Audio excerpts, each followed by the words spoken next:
Bienvenue dans notre lecture du jeudi. Aujourd'hui, je vous propose un texte de Karen Blixen issu des Contes d'hiver, une nouvelle intitulée Histoire du petit mousse. Et cette histoire du petit mousse, elle va nous mettre en relation, en contact avec le chamanisme des Samis, des Lapons. Moi, c'est un fait que je trouve intéressant et c'est pour ça que j'aime beaucoup ce texte, parce que chez les Scandinaves, qui sont en fait les colons de ce peuple nomade du grand Arctique scandinave, c'est-à-dire en fait une partie, la Laponie c'est le territoire qui fait 400 000 km² qui s'étend sur le sommet de la Norvège, Suède, Finlande et une partie de la Russie qui pendant des siècles a été un endroit entièrement déserté par la vie sédentaire. Il n'y avait que ces nomades qui vivaient là-bas. Aujourd'hui, ils sont à peine 120 000 et donc dans ces époques anciennes, ils étaient encore moins nombreux.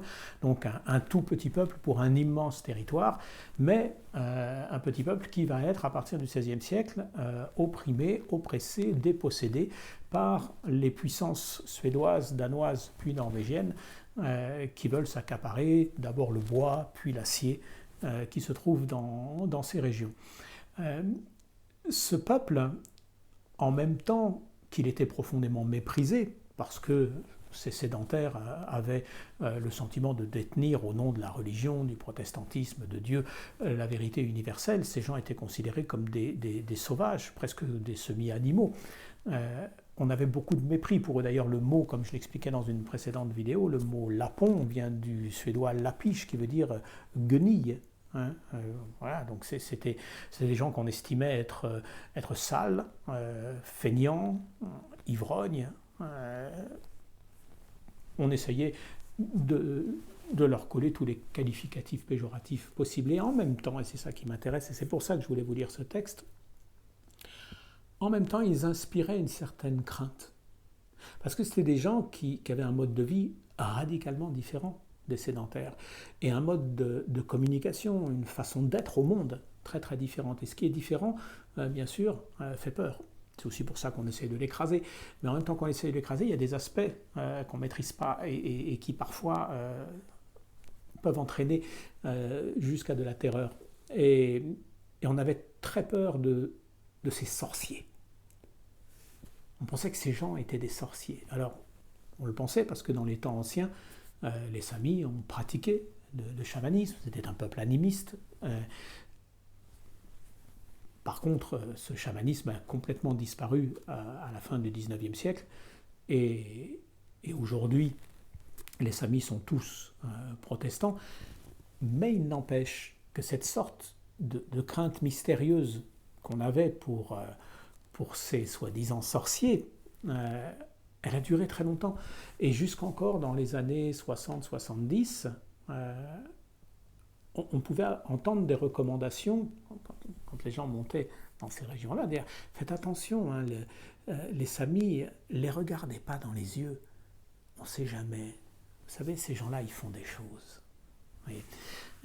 Et ce texte que je vais vous lire, d'une certaine manière, il met en scène cet aspect de la société scandinave. Alors, il a été écrit en 1942, en plein durant la Seconde Guerre mondiale. En 1942, on ne se pose pas de questions sur le nom de ce peuple. On les appelle des Lapons, point barre, et on ne se remet pas en question. La remise en question du sens littéral de ce mot, elle va venir très tardivement dans les années 1980. Vous voyez, c'est 40 ans plus tard. Donc pourquoi je fais cet aparté? Parce que dans le texte et sa traduction, quand il sera question de Lapon, de Sami, on parlera de Lapon, qui était le vocable employé à cette époque-là. Donc voilà pour ce petit préambule, et sans plus tarder, entrons dans l'histoire. L'histoire du petit mousse. Le navire La Charlotte faisait voile de Marseille à Athènes par temps gris et sur une mer démontée après 3 jours de tempête. Simon, le petit mousse, cherchait malgré le balancement du navire à garder son équilibre sur le pont humide en se retenant à une voile. Il levait les yeux vers les nuages, emporté par le vent et sur la vergue du grand perroquet. Un oiseau avait cherché refuge dans la mâture et il s'était empêtré dans les cordages. Il faisait là-haut des efforts désespérés pour se dégager. Debout sur le pont, le gamin voyait l'oiseau battre des ailes et tourner la tête de tous côtés. Simon avait appris par l'expérience de sa propre vie qu'il ne faut compter sur l'aide de personne en ce monde, mais que chacun doit se tirer d'affaire tout seul. Cependant, ce combat muet et tragique le fascinait. Quel est donc cet oiseau, se demandait-il. Au cours des dernières journées, beaucoup d'oiseaux étaient venus se percher sur le gréement du trois-mâles à Charlotte. Des hirondelles, des cailles et un couple de faucons pèlerins. Le jeune garçon pensait que l'oiseau devait être un faucon pèlerin. Il se rappelait bien que bien des années auparavant, dans son pays, il avait aperçu tout près de sa maison un faucon pèlerin perché sur une pierre, mais il s'était envolé tout de suite. Simon se dit « Cet oiseau est comme moi. Autrefois il était là-bas, maintenant il est ici. » Il se sentait lié au faucon par une sorte de camaraderie, par le sentiment de participer à une tragédie commune, et le cœur battant, il contemplait l'oiseau. Comme il n'y avait aux alentours pas un seul marin pour se moquer de lui, Simon réfléchit au moyen de grimper le long des haubans pour délivrer le faucon. Il rejeta ses cheveux en arrière, retroussa ses manches, promena un long regard sur le pont et commença son ascension. Le balancement des agrès l'obligea à s'arrêter par 2 fois. Arrivé au sommet du mât, il vit qu'il avait affaire en effet à un faucon pèlerin. Celui-ci renonça à ses efforts quand sa tête et celle de Simon furent au même niveau, et il jeta au gamin un regard furieux de ses yeux jaunes et désespérés. Simon dut le retenir d'une main, tout en tirant de l'autre son couteau pour couper l'entrelacement des cordes. Il fut pris d'angoisse en regardant en dessous de lui. Mais en même temps, il se sentit fier de n'avoir obéi à l'ordre de personne et d'avoir tenté l'aventure de sa propre initiative. La mer, le ciel, l'oiseau et lui-même ne faisaient plus qu'un. Et tout à coup, il fut rassuré. À l'instant où il délivra le faucon, le garçon faillit le lâcher car l'oiseau lui fendit le pouce d'un coup de bec si fort que le sang coula.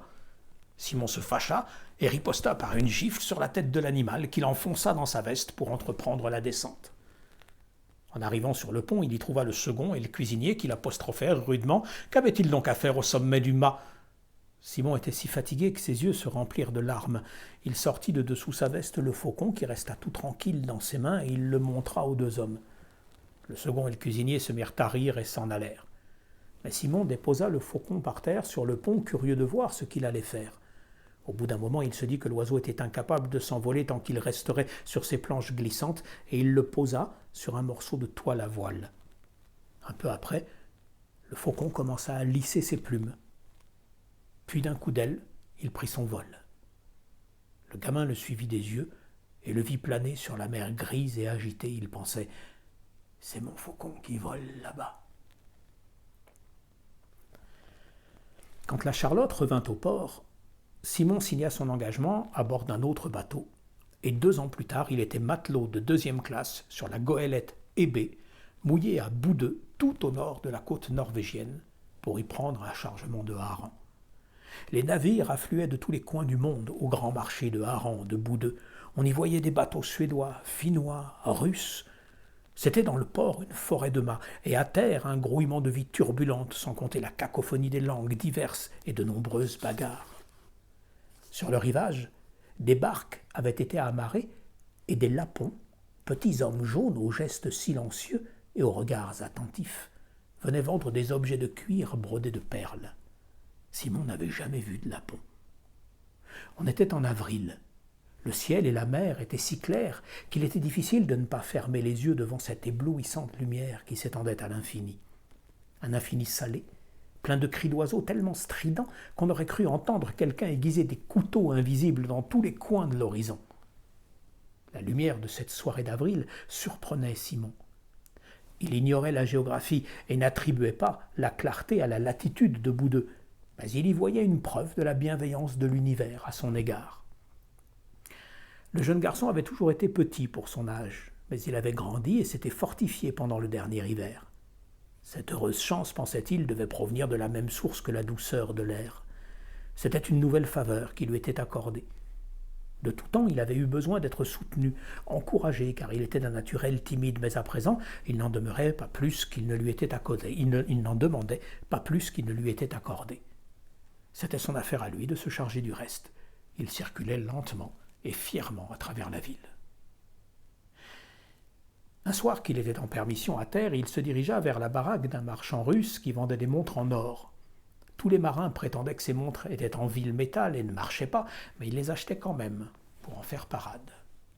Simon regarda l'étalage pendant un long moment, mais n'acheta rien. Dans la boutique du vieux juif, il y avait des marchandises diverses, entre autres une caisse d'oranges. Simon avait goûté des oranges au cours de ses voyages. Il en acheta une et l'emporta dans l'intention de sucer le fruit sur une colline d'où il apercevait la mer. Comme il atteignait les limites de la ville, il aperçut de l'autre côté d'une palissade une petite fille en robe bleue qu'il regardait. Elle devait avoir 13 ou 14 ans. Mince comme une anguille, elle avait un visage rond et frais, semé de taches de rousseur, et 2 longues nattes. Les regards de Simon et de la petite se croisèrent. « Que cherchent donc tes yeux » fit le jeune marin pour dire quelque chose. Un sourire orgueilleux fit briller les yeux de la fillette qui répondit « Celui que j'épouserai un jour ». L'expression du visage en face de lui rendit Simon tout joyeux et plein de confiance. « C'est moi peut-être, dit-il. »« Oh, celui qui sera mon mari est plus âgé que toi. Voyons donc, tu n'es toi-même qu'une petite fille. » La petite prit un air solennel et hocha lentement la tête. « Oui, oui, dit-elle, mais quand je serai grande, je te garantis que je serai très jolie, et je veux avoir un chapeau et des souliers à hauts talons. » « Veux-tu une orange ?» proposa Simon, qui ne pouvait rien lui offrir de ce qu'elle demandait. Elle jeta un coup d'œil sur l'orange, et puis regarda Simon, qui ajouta « C'est un fruit très bon à manger. »« Pourquoi alors ne le manges-tu pas, toi ?»« Oh, j'en ai tant mangé au temps où j'étais à Athènes, mais celle-ci, je l'ai payée 1 mark. »« Comment t'appelles-tu » demanda-t-elle. « Je m'appelle Simon, et toi ?»« Noura. »« Que veux-tu que je te donne pour ton orange, Simon ?» En entendant Noura prononcer son nom, Simon fut pris d'une grande audace. « Veux-tu me donner un baiser en échange » dit-il. Noura le considéra pendant un moment avec un grand sérieux, puis elle répondit « Oui, je veux bien t'embrasser. » Et Simon eut aussi chaud que s'il avait couru très vite. Et lorsque Noura tendit la main pour recevoir l'orange, il saisit cette main. Mais en cet instant, quelqu'un appela Noura de l'intérieur d'une maison. « C'est mon père, dit la petite. » Elle voulut lui rendre l'orange, mais il refusa de la prendre. « Alors reviens ici demain, et je te donnerai un baiser, fit-elle, en se sauvant vers la maison. » Il la suivit des yeux jusqu'à ce qu'elle eût disparu, puis il regagna son bateau. Simon n'avait pas l'habitude de faire des projets d'avenir, et il ne savait pas trop s'il retournerait voir Noura. Le lendemain soir, il dut rester à bord, tandis que les autres hommes de l'équipage descendaient à terre. Mais il ne s'en inquiétait guère, pensant rester sur le pont avec Balthazar, le chien du bateau, et s'amuser à jouer de l'accordéon, car il avait acheté un petit instrument quelque temps plus tôt. La soirée était claire, le ciel faiblement rose de tous côtés. La mer parfaitement calme prenait une teinte laiteuse, sauf dans le sillage de la chaloupe qui voguait vers le rivage. Les flots, en se brisant, luisaient de plus pur indigo. Au bout d'un moment, la musique de Simon lui parla avec une telle insistance qu'il s'arrêta de jouer et leva les yeux. Il vit alors que la pleine lune brillait au ciel, mais sa lumière ne paraissait pas du tout nécessaire, tant le ciel était lumineux par lui-même. On eût dit que la lune n'y était venue que par caprice. Elle était toute ronde et avait un air arrogant et un peu narquois. À la voir ainsi, Simon comprit qu'il lui fallait aller à terre, quoi qu'il dût lui en coûter. Mais comment partir puisque les autres avaient pris la chaloupe ? Le jeune garçon restait indécis sur le pont, silhouette solitaire d'un petit matelot sur un navire désert, quand il aperçut la chaloupe d'un autre bateau du port. Il la héla. L'équipage russe du voilier Anna se rendait sur le rivage. Quand ces hommes comprirent ce que voulait Simon, ils l'emmenèrent. La première chose qu'ils firent, ce fut de lui demander le prix de la traversée. Mais ils le lui rendirent aussitôt en riant. Simon se disait « Ces gens doivent croire que je vais en ville courir les filles », et son orgueil en fut flatté. Mais il savait parfaitement que ses compagnons se trompaient.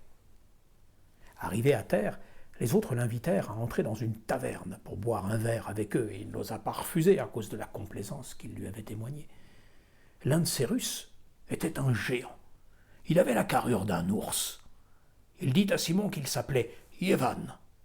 Il se saoula dès les premiers moments et se prit pour le jeune marin d'une affection maladroite, le tapant de ses grosses mains qui ressemblaient à des pattes d'ours, lui souriant et riant de joie en le regardant. il lui fit cadeau d'une montre avec sa chaîne et l'embrassa sur les 2 joues. En recevant la montre, Simon réfléchit qu'il devait bien lui aussi offrir un cadeau à Nora quand il la reverrait. Et dès qu'il parvint à se débarrasser des Russes, il courut à une boutique qu'il connaissait et acheta un petit mouchoir de soie bleue de la même couleur que les yeux de la fillette. C'était un samedi soir et les rues étaient pleines de monde. Les promeneurs venaient par bandes. Tous avaient envie de passer la nuit à s'amuser. Quelques-uns chantaient à pleine gorge. Dans cette foule joyeuse et débordante de vie, Simon se sentait un peu étourdi par son escapade et la boisson forte du cabaret. Il enfonça le mouchoir dans sa poche. Jamais encore il n'avait touché de la soie. Ce mouchoir était un cadeau destiné à sa bonne amie. Ne se rappelant pas le chemin qu'il fallait prendre pour aller à la maison de Nora, il s'égara et se retrouva à son point de départ, ayant erré longtemps. Il fut alors saisi d'une peur affreuse d'être en retard et il se mit à courir. Dans un étroit passage, entre 2 cabanes de bois, il se heurta à un gros homme. Encore une fois, il rencontrait Ivan. Le ruche l'entoura de ses bras et le retint, comme dans un étau, tout en criant « Quelle chance! Quelle chance! J'ai enfin retrouvé mon poulet! Je t'ai cherché partout !» Le pauvre Ivan pleurait parce qu'il avait perdu son ami. Le jeune marin cria « Mais lâche-moi !» Mais Ivan ne l'écouta pas. « Oh, oh, fit-il, je ne te lâcherai pas.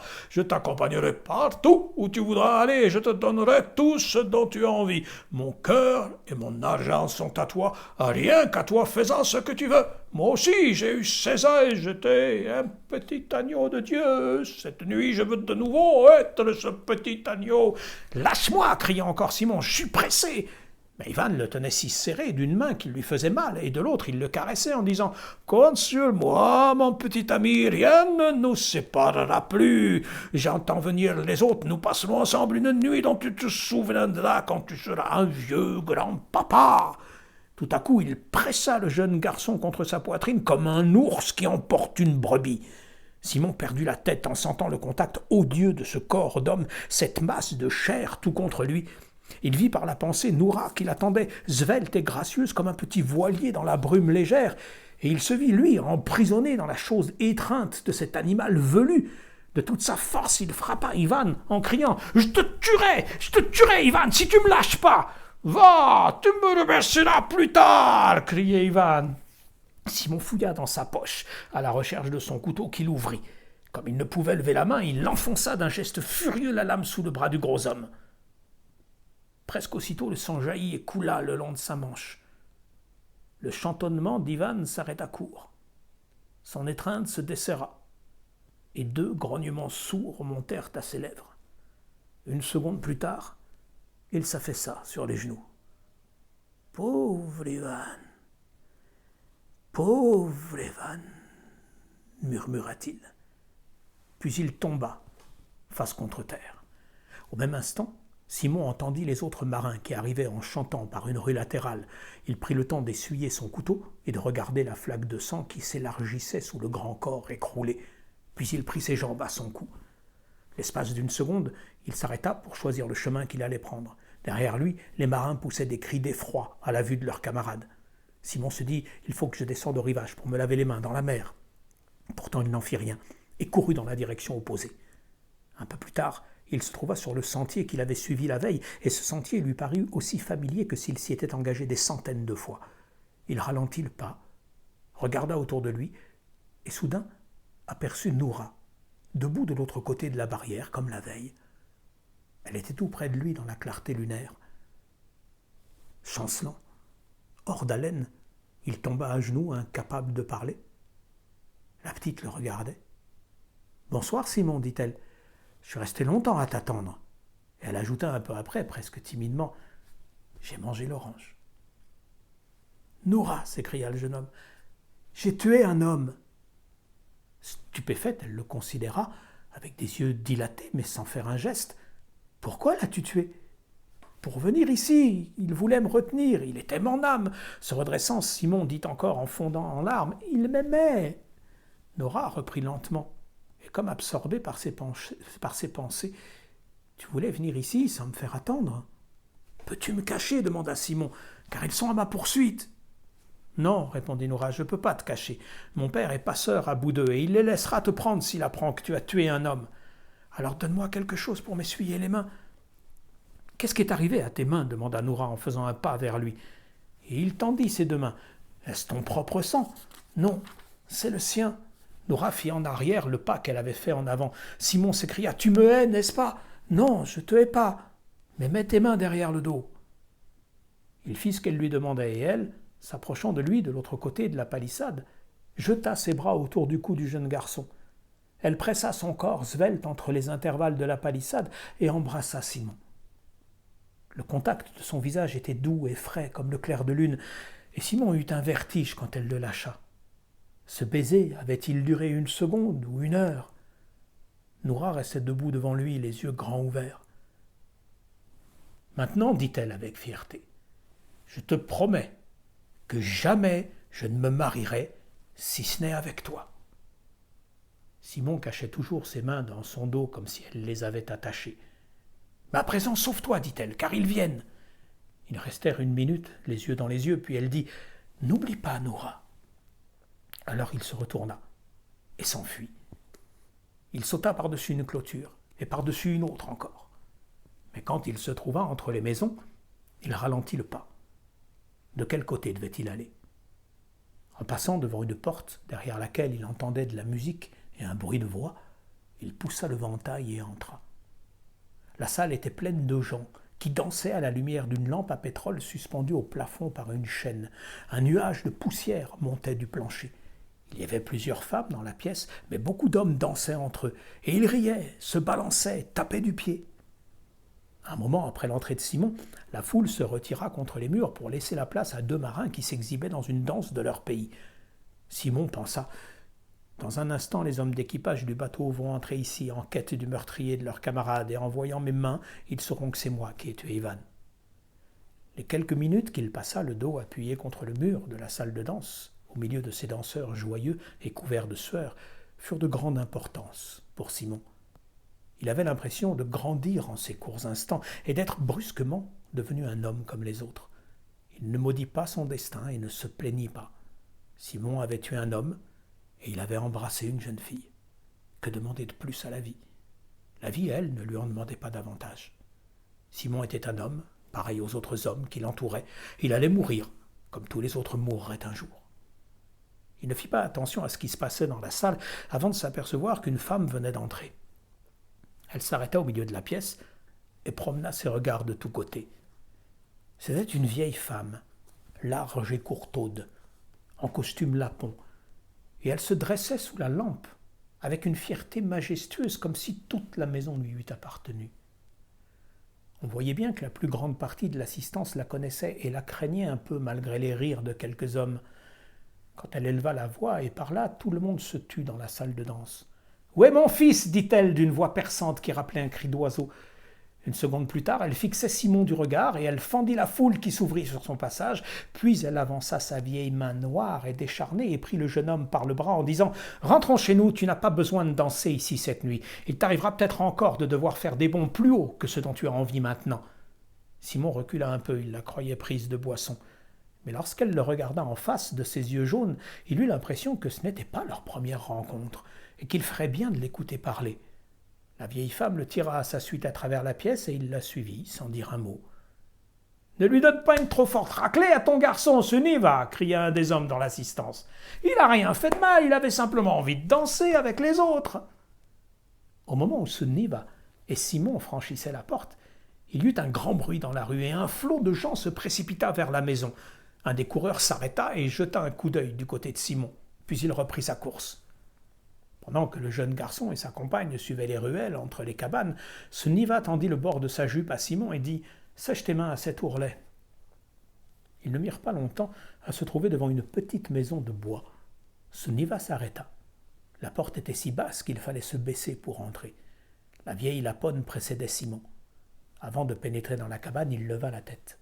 La nuit s'était voilée de brume et la lune avait un halo. La chambre de la vieille femme, petite et sombre, ne possédait qu'une seule fenêtre. Une lanterne posée par terre déversait une faible lumière. Des peaux de renne et de loup remplissaient l'étroit espace, sans compter des bois de renne dont les lapons fabriquaient des boutons et des manches de couteau. La cabane sentait le rance, il y faisait étouffant. Dès qu'il fut rentré, la femme se tourna vers Simon, et de ses mains dures et décharnées, elle sépara ses cheveux en une sorte de raie et les aplatit en arrière des deux côtés à la manière laponne, puis elle lui enfonça jusque par-dessus les oreilles un bonnet de lapon et recula de quelques pas pour contempler son œuvre. « Assieds-toi sur mon escabeau, dit-elle, mais auparavant sors ton couteau de ta poche. » Sa voix et ses gestes exprimaient une telle autorité que Simon ne songea même pas à résister à ses ordres. Il s'assit sur l'escabeau, les yeux fixés sur ce visage plat et brun, dont toutes les petites rides disparaissaient presque sous une couche de graisse et de saleté. Tandis qu'il restait à contempler ce Niva, il entendit qu'on courait dans la rue. Puis quelqu'un frappa à la porte, s'arrêta un moment et frappa encore. La vieille femme prêta l'oreille, mais elle resta silencieuse comme une souris. Le jeune garçon se leva. « C'est à moi qu'ils en veulent, dit-il, inutile de me cacher, il vaut mieux pour toi que tu me laisses les rejoindre. »« Donne-moi ton couteau, dit Suniva. » Quand il le lui tendit, elle enfonça la lame droit dans son pouce, son propre pouce. Le sang gicla, et elle le fit couler sur toute sa robe, puis elle cria « Entrez donc !»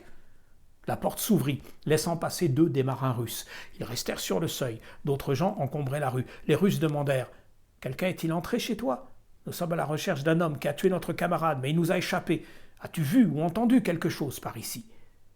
La vieille Lapone se tourna droit vers eux. Ses yeux brillaient comme de l'or à la lueur de la lanterne. Elle cria « Vous me demandez si j'ai vu ou entendu quelque chose. Oui, je vous ai entendu crier « À l'assassin dans toute la ville. Vous nous avez épouvantés, moi et mon pauvre imbécile de garçon que vous voyez là. Je me suis coupé le doigt tant j'ai eu peur en décousant cette peau de reine. Le garçon est trop effrayé pour m'aider. Et voilà, mon tapis perdu. Je vous ferai payer ça. Si vous cherchez un assassin, fouillez donc ma maison, et je saurai bien vous reconnaître si nous nous rencontrons de nouveau. » Elle était si furieuse qu'elle sautait d'un pied sur l'autre en agitant la tête, comme fait un oiseau de proie en colère. Les Russes entrèrent, firent le tour de la pièce du regard, considérèrent la main rouge et la robe couverte de sang. « Ne prononce pas de malédiction contre nous, Suniva, dit l'un d'eux d'un ton craintif. Nous savons que tu sais faire bien des choses si tu veux. Tiens, prends ce marque pour la peau abîmée et pour le sang que tu as perdu. » Suniva tendit la main, et quand l'homme posa la pièce de monnaie sur sa paume, elle cracha dessus. « Allez-vous-en maintenant, dit-elle, et il n'y aura pas de sang entre nous. » Quand elle eut refermé la porte sur eux, elle se mit à sucer son pouce en riant sous cape. Le jeune garçon se leva et alla se planter devant elle d'un air effaré. Il avait l'impression de planer, ses pieds ne touchant plus le sol. « Pourquoi es-tu venu à mon secours ?» dit-il. « Tu ne me reconnais donc pas encore. Pourtant tu te rappelles le faucon pèlerin dont les pattes étaient empêtrées dans le réseau des cordages de ton bateau, la Charlotte, pendant que vous voguiez sur la Méditerranée.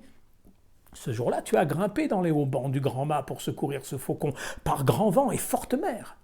Ce faucon, c'était moi. Nous autres lapons, nous nous envolons parfois sous l'aspect de faucons pour voir un peu le vaste monde. La première fois que je t'ai rencontré, j'étais en route pour l'Afrique où j'allais faire une visite à ma petite sœur et ses enfants.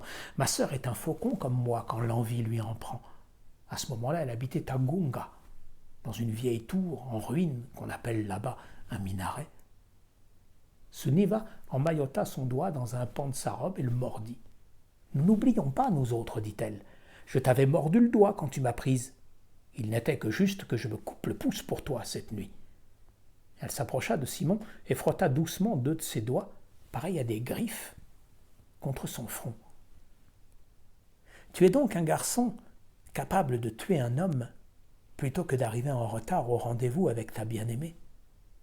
Or, dans ce monde, chez les femmes, ce qui touche les unes touche les autres. À présent, je vais faire une marque sur ton front. Les filles te voudront du bien à cause de cette marque. » Après cela, Suniva joua un peu avec les cheveux de Simon et les enroula autour de ses doigts. « Écoute, mon petit oiseau, fit-elle. Le beau-frère de mon arrière-petit-fils a son bateau à l'ancre dans le port en ce moment. Il doit livrer un chargement de peau à un navire danois et te ramènera à temps à ton bateau avant le retour de tes camarades. La Hébé fera voile demain matin, n'est-ce pas? Quand tu seras sain et sauf à bord, rends mon bonnet à celui qui t'aura amené. » Elle prit alors le couteau de Simon, l'essuya et le lui rendit. « Voici ton couteau. Tu ne l'enfonceras plus dorénavant dans le corps d'un homme. Ce ne sera plus nécessaire. car à partir d'aujourd'hui tu parcourras les mers comme un vrai et fidèle marin. Nos garçons nous font bien assez de soucis, sans qu'ils aient besoin de se massacrer les uns les autres. » Le jeune garçon, tout décontenancé et étourdi, balbutia quelques mots de remerciement. Mais Suniva reprit. « Attends encore un peu pendant que je laverai ta veste. Je vais te faire une tasse de café pour que tu reprennes tes esprits. » Elle posa sur l'âtre de vieilles bouilloires de cuivre et quelques instants plus tard, elle versa un liquide noir dans une tasse sans anse et dit « Maintenant tu as bu avec Suniva. Tu as bu un peu de sagesse, de sorte qu'à l'avenir tes pensées ne tomberont pas comme des gouttes de pluie dans la mer salée. » Lorsque Simon eut vidé la tasse et l'eut déposée sur la table, la vieille femme le prit par le bras et le conduisit jusqu'à la porte qu'elle ouvrit. Il fut surpris de voir que l'aube était proche. On apercevait au loin la mer recouverte d'un beau brouillard laiteux. Il tendit la main à Suniva pour lui dire adieu. Elle ne le quittait pas du regard et répéta « Nous n'oublions pas, nous autres.